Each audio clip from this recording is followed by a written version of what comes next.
गौतम बुद्ध हमेशा अलग अलग गांव जाकर वहां के लोगों को जीवन का सच्चा ज्ञान बांटते थे। ऐसे ही एक गांव में गौतम बुद्ध धर्म सभा लगाकर वहां के लोगों की अज्ञानता दूर कर रहे थे। उसी गांव में एक बहुत निर्धन हो दुखी आदमी रहता था, जो इस सभा के बाहर खड़ा होकर बड़े ध्यान से देखता रहता था।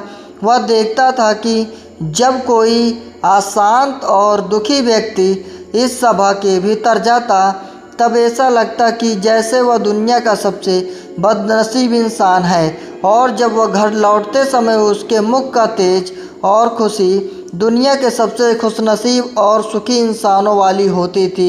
ये सब देखकर वे निर्धन और दुखी आदमी बहुत आश्चर्यचकित होता था, और उसके मन में यही ख्याल चलता रहता था कि वो एक बार खुद भी अंदर जाकर देखेगा। जब कई दिनों तक ऐसा होता रहा तो उसे ये रहा नहीं गया, और वे सभा के भीतर पहुंचा इस सोच के साथ कि अपने दुख और निर्धनता का निवारण करके सुखी हो जाएगा। सभा में जाकर उसने देखा कि गांव के कई सारे लोग अपनी समस्याओं को लेकर बारी बारी से भगवान बुद्ध के पास जा रहे हैं, और वे अपनी समस्याएं उन्हें बता रहे थे।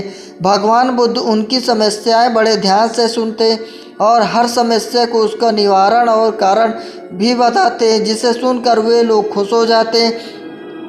जैसे उस निर्धन दुखी आदमी की बारी आई तो वो भी भगवान बुद्ध के चरणों में जा पहुंचा।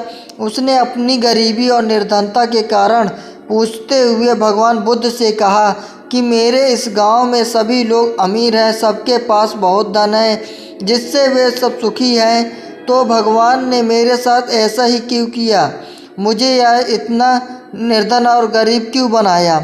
गौतम बुद्ध ने उस व्यक्ति की तरफ देखा और मुस्कुराते हुए कहा, तुमने अपने जीवन में कभी भी किसी को कुछ भी नहीं दिया, इसीलिए तुम निर्धन और गरीब हो।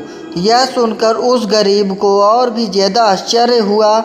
यह उसने कहा कि गुरुजी, आप यह क्या कह रहे हो? भला मैं किसी को क्या दे सकता हूँ? मेरा खुद का गुजारा मांग मांग कर चलता है। उस व्यक्ति की ऐसी बात और विचार सुनकर गौतम बुद्ध ने उससे कहा, तुम सिर्फ निर्धन ही नहीं बल्कि बड़े अज्ञानी भी हो। भगवान ने तुम्हें क्या कुछ नहीं दिया?